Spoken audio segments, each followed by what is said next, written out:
Hello Pondicherry aspirants, வணக்கம் and welcome to Aptrix with மணிக். கடைசி 20 நாள் இருக்குது. ஸோ நம்ம யார் கூட இருக்கோம் அப்படின்னா, கருணா என்னுடைய காலேஜ் மேட். இப்போ ஒரு கவர்மெண்ட் எம்ப்ளாயி. பாண்டிச்சேரியில் ஜிப்மர் எல்லாருக்குமே தெரிஞ்சிருக்கும். அதில் வந்து ஒர்க் பண்ணிட்டு இருக்காரு. இவர் வந்து பாண்டிச்சேரி யூடிசி கிளியர் பண்ணாரு. பட் ஜிப்மர் அவருக்கு பெட்டராக இருக்குது இல்லை, அதனால அவர் வந்து ஒர்க் பண்ணிட்டு இருக்காரு. ஆர்ஆர்பி ரயில்வேஸ் என்டிபிசியும் கிளியர் பண்ணியிருக்காரு. இது இல்லாமல் நிறைய எக்ஸாம்ஸ் கிளியர் பண்ணியிருக்காரு. ஸோ எக்ஸாம் கிளியரிங் எக்ஸ்பீரியன்ஸ் நிறைய இருக்குது. அண்ட் பொதுவாக பாண்டி எக்ஸாம்ஸ் வந்து என்ன மாதிரி கேட்பாங்க, என்ன அந்த மாதிரி கொஸ்டின்ஸ் நிறைய பேர் கேட்குறீங்களா? கட் ஆஃப் என்ன இருக்கும், தமிழ்லேயே பார்த்துருப்பீங்க. ஸோ அந்த மாதிரியான கொஸ்டின்ஸை நம்ம கேட்க போறோம். ஏன்னா 20 நாள் தான் இருக்குதுன்னு போது இதுக்கப்புறம் நீங்க ரொம்ப படிக்க முடியாது. ஏன்னா டயர் 2க்கு வேணா கொஞ்சம் நிறைய எக்ஸ்ட்ரா இந்த இன்புட்ஸ் உங்களுக்கு யூஸ்ஃபுல்லா இருக்கும். நம்ம கொஸ்டினுக்கு ஸ்ட்ரைட்டா போயிடுவோம். So welcome Karuna to Aptrix with Manik. So already இவரோட வீடியோ நம்ம போட்டிருக்கிறோம். நம்ம பிளேலிஸ்ட்ல போயிட்டு இன்டர்வியூஸ்ல பாத்தீங்கன்னா என்னோட டிஸ்கிரிப்ஷன்ல வைக்கிறேன். அதுலயும் நிறைய இன்சைட்ஸ் கொடுத்துருக்காரு.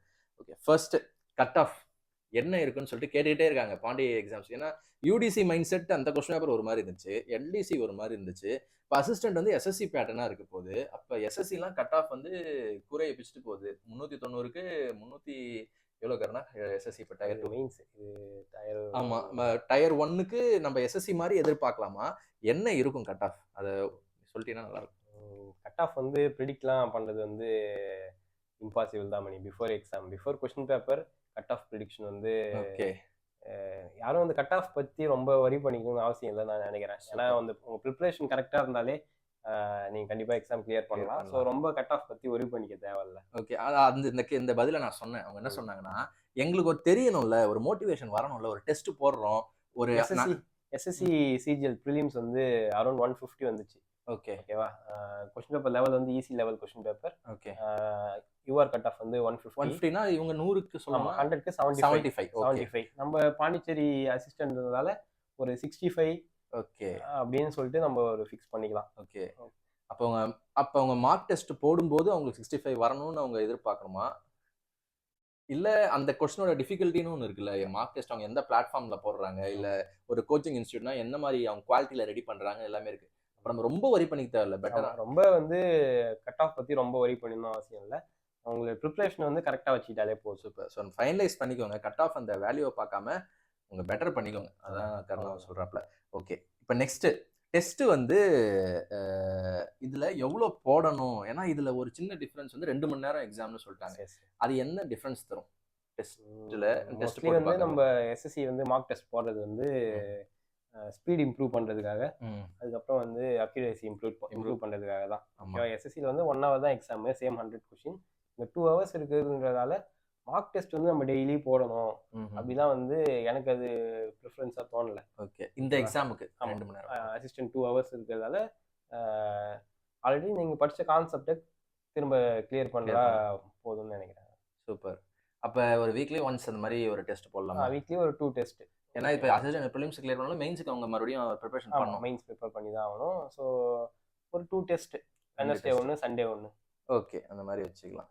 சூப்பர். 2 டெஸ்ட் மட்டும் போட்டு பார்த்துட்டு அனலைஸ் பண்ணணும். ஆமாம், டெஸ்ட்டை விட அனலைசிஸ் தான் ரொம்ப முக்கியம். நம்ம எந்த ஸ்டேஜில் இருக்கோம், நம்ம என்ன இம்ப்ரூவ் பண்ணணும், இந்த 20 daysல நம்ம என்ன ப்ரிப்பேர் பண்ணணும். ஓகே, சரி. இப்போ கடைசி 20 days தான் இருக்கிறதுனால அவங்க ப்ரிலிம்ஸ்க்கு ரொம்ப மாற்றம் வந்து அவங்க ப்ரிப்பரேஷன் இப்போ பண்ண முடியாது. பட் ரிவிஷன் எப்படி பண்ணலாம்? 20 daysல அவங்க எதெல்லாம் ரிவிஷன் பண்ணணும், இதெல்லாம் பண்ணக்கூடாது? இப்போ அதான் சிம்பிளாக சொன்னல, ஒரு 2 மார்க் டெஸ்ட், வெட்னஸ்டே ஒரு மார்க் டெஸ்ட். அது டிபெண்ட்ஸ் ஆன் பர்சன். ஒரு வீக்லி 2 மார்க் டெஸ்ட். ஓகேவா? அந்த மார்க் ஏன்னா எஸ்எஸ்சி பேட்டர்ன்லேயே எக்ஸாம் இருந்துச்சுன்னா இந்த மார்க் டெஸ்ட் வச்சு அதை வச்சு அனலைஸ் பண்ணிக்கலாம். நம்ம எந்த வீக்காக இருக்கும், எந்த சாப்டர் திரும்ப படிக்கணும், ஓகே, அதை அனலைஸ் பண்ணி அங்கே ஃபாலோ பண்ணிக்கலாம். ஓகே. இல்லை, ரிவிஷன் போது அவங்க ஒரு நோட்ஸ் எடுத்து வச்சிருப்பாங்கல்ல. இப்போ மேக்ஸ் அண்ட் ரீசனிங் ஒரு சில ஃபார்முலா மாதிரி, அந்த ரிவிஷன் எப்படி பண்ணலாம்? இது வரைக்கும் என்னென்னலாம் ப்ரிப்பேர் பண்ணி வச்சிருக்காங்களோ அது எல்லாமே இந்த 20 daysல ரிவைஸ் பண்ணணும். ஓகே, அந்த 20 days வந்து ரிவிஷன் தான் எனக்கு தெரிஞ்சு ரொம்ப முக்கியம். லாஸ்ட் 1 month ஆஃப் எக்ஸாம் வந்து ரிவிஷன் தான் ரொம்ப முக்கியம். இதுக்கப்புறம் இப்போ புதுசு படிக்கலாமா? ஏன்னா கரண்ட் அஃபேர்ஸ் இப்போ ஒரு மாதம் வந்து உறுத்திக்கிட்டே இருக்கும். இப்போதான் மெட்டீரியலே ஜிகேட்டுடைய பிடிஎஃப் இந்த மாதிரி மெட்டீரியல்லாம் வந்து ஒரு சில பேர் சப்ஸ்கிரைப் பண்ணி லேட்டாக சப்ஸ்கிரைப் பண்ணி வாங்கிக்கிறாங்க, மறந்துடுறாங்க. இப்போ பிப்ரவரி படிக்கணுன்றதே மறந்துடுறாங்க. ஸோ இப்போ கரண்ட் அஃபேர்ஸ்னே வச்சுப்பேன் கொஸ்டின். கரண்ட் அஃபேர்ஸ் வந்து எந்த மாதம் வரைக்கும் அவங்க வந்து படிக்கணும்? இல்லை, கரண்ட் அஃபேர்ஸ் வந்து ஃபார் அசிஸ்டன்ட் வந்து last September to February this year February வரைக்கும் வச்சுக்கலாம். 2025ல பிப்ரவரி படிச்சுட்டு இப்ப ஆமா, நிப்பாட்டிடலாம். பிப்ரவரி வரைக்கும் படிச்சிருக்கலாம் Okay. Current affairs. Okay. Suppose இது வரைக்கும் நம்ம கரண்ட் அஃபேர்ஸே படிக்கல அப்படின்னாலும் இந்த லாஸ்ட் 20 டேஸ், ஏன்னா ப்ரிலிம்ஸ் தான், ஆமா ஆமா இப்போ வந்து நீங்க புதுசா படிக்கிறது வந்து நாட் அட்வைசபிள் தான். அட்வைசபிள்.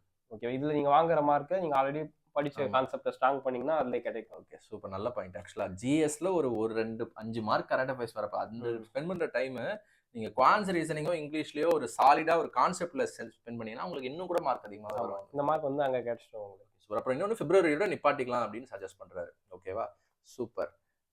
ஓகே கருணா. அண்ட் புதுசா எதுவுமே படிக்க வேணாம் அப்படின்னு இதுக்கப்புறம் இந்த 20 நாள் அதுதான் சஜஷன். வந்து இதுக்கப்புறம் வந்து இந்த 20 டேஸ் ரிவிஷனுக்கே டைம் பத்தாது. ரிவிஷன் நல்லா பண்ணாலே சஃபிஷியன்ட். 20 டேஸ்மே திருப்பி படிச்சதை போட்டு பாக்குறது அதுல. ஓகே. அண்ட் நிறைய டஃப்னஸ் ஆஃப் கொஸ்டின்ஸை பொறுத்த வரைக்கும் இப்போ நம்மளே வந்து கோர்ஸ் ரன் பண்றோம் போது அதுல டவுட்ஸ்லாம் வரும். நம்ம நடத்ததை தாண்டி டவுட்ஸ் வரும்போது கொஞ்சம் ரொம்ப டஃப்பான கான்செப்ட்லாமும் கேட்குறாங்க. அது எங்க இருந்து எடுக்கிறாங்கன்றது தெரியல. அப்ப நம்ம வந்து எவ்வளவு டஃப்னஸ் ஒரு மெஷர் இருக்கிறது கஷ்டம் தான். அப்ப எந்த கொஸ்டின் பேப்பரை ரெஃபர் பண்ணலாம், எந்த டஃப்னஸோட ப்ரிப்பரேஷனை ஸ்டார்ட் பண்ணலாம்? டஃப்னஸ்ன்றத பேசிக் கான்செப்ட் தான் ரொம்ப முக்கியம். பேசிக் கான்செப்ட் கிளாரிட்டி நல்லா வச்சுக்கிட்டு ப்ரீவியஸ் இயர் எஸ்எஸ்சி கொஸ்டின் பேப்பர்ஸே சால்வ் பண்ணலாம். ஓகேவா. சப்போஸ் இப்போ வந்து 25 அவுட் ஆஃப் 25 கொஸ்டின் எல்லாராலையும் போட முடியுமானா வந்து அது ரொம்ப கஷ்டம் தான். ஓகேவா. ஸோ சில கொஸ்டின் வந்து ஸ்கிப் பண்ணி தான் ஆகணும். ஓகே. ரொம்ப ஒரு கொஸ்டின் டஃப்பாக இருந்துச்சுன்னா அதை ஸ்கிப் பண்ணுறது பெட்டர். ஸ்கிப் பண்ணுறது. ஓகே. அண்ட் ரொம்ப டிஃபிகல்ட்லாம் படிக்க தேவையில்ல. ரொம்ப டிஃபிகல்ட்டாலாம் இப்போ படிக்கணும்னு இல்லை. பேசிக் தான் ரொம்ப இம்பார்ட்டன்ட். ஓகே. ஏன்னா அதே டிஃபிகல்ட் கொஸ்டின் இதே கொஸ்டின் பேப்பரில் வருமான அவசியம் இல்லை. ஆமாம் ஆமாம். ஓகே. ஆனால் எஸ்எஸ்சி ஸ்டாண்டர்ட்லேயே எதிர்பார்க்கலாமா? எஸ்எஸ்சி சிஜியோட டயர் 1 எப்படி இருக்கோ அதே மாதிரி எதிர்பார்க்கலாம். சிலபஸ் அப்படி தான் கொடுத்துருக்காங்க. அதை ஃபாலோ பண்ணுவாங்களா? அதுதான் தெரியல. நம்ம தெரிஞ்சிடும். ஆனால் டயர் 1 நீங்கள் நல்லா படிச்சிருந்தீங்கன்னா ஓரளவுக்கு நீங்கள் கிளியர் பண்ணிடலாம். அந்த ஐடியா வச்சு டயர் 2 நல்ல எல்லாருக்குமே சேம் கொஸ்டின் பேப்பர் தான் வரப்போகுது. சேம் ப்ரிப்பரேஷன் தான் எல்லாரும் பண்ணுறாங்க. ஆமாம். ஸோ நல்ல பாயிண்ட். நீங்கள் எல்லாருக்கும் ஒரே கொஸ்டின் பேப்பர் தான் போது நீங்கள் வருத்தப்பட தேவையில்லை. உங்களுக்கு கஷ்டம்னா அவங்களும் கஷ்டம் தான். எஸ்எஸ்சினா டயர் 1 2 நடக்கும். இது ஒன்று தானே, பிரச்சனை இல்லை. டயர் 1 2 அதில். ஆமாம், 2 டேஸ் நடக்கும். Shift. Okay okay okay okay okay. And last question வந்து டயர் 2 ப்ரிப்பரேஷனுக்கு இப்போ சரி ஆல்ரெடி நான் நல்லா படிச்சிட்டேன்னாலுமே டயர் 1க்கு வந்து அல்ட்ரா ஸ்ட்ராங்காக இருப்பாங்க. அவங்களோட ஃபோக்கஸே டயர் 2ஆக கூட இருக்கும்.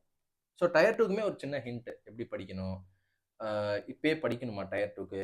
குறிப்பாக கேட்குறது வந்து எந்தெந்த டாபிக்ஸ் வந்து குவான்ஸில் வந்து டயர் 1க்கு வரும் வராது, அது ஐடியாவுமே நல்லா இருக்கும். டயர் 2 வந்து சிலபஸ் சேம் தான். எஸ்எஸ்சிக்கு எப்படி டயர் 2 ப்ரிப்பேர் பண்ணுறோமோ அதே டாபிக்ஸ் வந்து படிக்க வேண்டியது தான். சிலபஸ் வந்து கிளியராக கொடுத்துட்டாங்க அசிஸ்டன்ட்ல.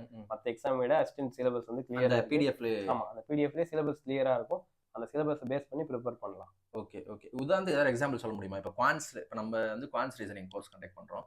ஸோ அதில் வந்து இப்போ குவான்ஸில் வந்து இந்த டாபிக் நீங்கள் டயர் 1க்கு தொடவே தேவையில்லைன்னு ஒரு 5 டாபிக் ஏதாவது சொல்லலாமா?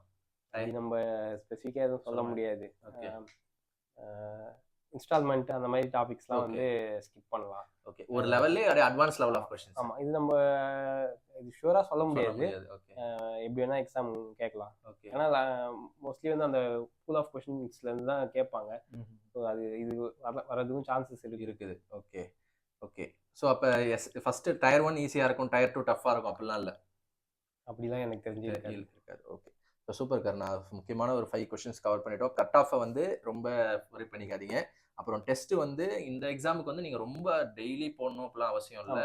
டெய்லி டெஸ்ட் போடணும்னு அவசியம் இல்லை. ஒரு 2 டெஸ்ட் பர் வீக் போட்டாலே போதும். அனலைஸ் பண்ணணும். அனலைசிஸ் தான் ரொம்ப முக்கியம். அண்ட் ரிவிஷன் வந்து கரெக்டாக கிறிஸ்பாக பண்ணிக்கணும். நிறைய பேர் சொன்னாங்க ரிவிஷன் பண்ணும்போது எனக்கு ஃபர்ஸ்ட் டைம்லேருந்து படிக்கிற மாதிரி இதுவாக இருக்குன்னு. இதுக்கு முன்னாடி ரிவைஸ் பண்ணியிருக்க மாட்டாங்க. அப்போ ரிவிஷனே இது ஒரு 4வது 5வது ரிவிஷனாக இருக்கணுன்ற மாதிரி, செகண்ட் தேர்டாவது இருக்கணும் ஜிஎஸ்ஸை பொறுத்த வரைக்கும். ஓகே. அதாவது கேட்டாங்க இந்த ரிவிஷன் பண்ணும்போது மொதல் வாட்டி படிச்ச அதே டைமே ஆகுது, நான் என்ன செய்ய அப்படின்னு கேட்டாங்க. சரி ஓகே. அண்ட் புதுசாக வந்து ரொம்ப ரெஃபர் பண்ணக்கூடாது. அண்ட் டயர் 2க்கு கொஞ்சம் டீப்பாக படிச்சு வச்சுக்கோங்க. Final any word generally for Pondicherry aspirants? இந்த லாஸ்ட் 20 டேஸ் நல்லா யூட்டிலைஸ் பண்ணுங்கள். ஆல்ரெடி படிச்சதெல்லாம் ரிவைஸ் பண்ணுங்கள். அதுவே வந்து உங்களுக்கு மார்க் நல்லா இம்ப்ரூவ் பண்ணுறதுக்கு ஹெல்ப்ஃபுல்லாக இருக்கும். ஓகே. இதுதான் 20 டேஸ் கரெக்டாக இருக்கும். அடுத்து யூடிசி எல்டிசி வர வாய்ப்பு இருக்கா இப்போ படிக்கிறவங்க இதே ப்ரிப்பரேஷன் பேஸ் பண்ணி? எதுவுமே நோட்டிஃபிகேஷன் வர வரைக்கும் நம்ம பிலீவ் பண்ணக்கூடாது. ஆனால் மோஸ்ட்லி வரும் தான் எக்ஸ்பெக்ட் பண்ணுறோம். ஓகே. இன்னும் வேகன்சிஸ் இருக்கான்னு தெரியுது. ஓகே. உங்களுக்கு என்ன சந்தேகங்கள் வேற இருக்கு அப்படின்றது பாண்டிச்சேரி எக்ஸாம்ஸை பொறுத்து இல்லை அசிஸ்டன்ட் டயர் 2க்கு இன்னும் நீங்கள் இப்போ ரெடி ஆகிக்கணும்னு நினைக்கிறீங்க இல்லையா? ஸோ அதை பற்றியும் கேளுங்க. நம்ம இன்னொரு செக்ஷன் கண்டிப்பாக வந்து ஆர்கனைஸ் பண்ணலாம். தேங்க்ஸ் ஃபார் வாட்சிங். தேங்க்யூ கர்ணா.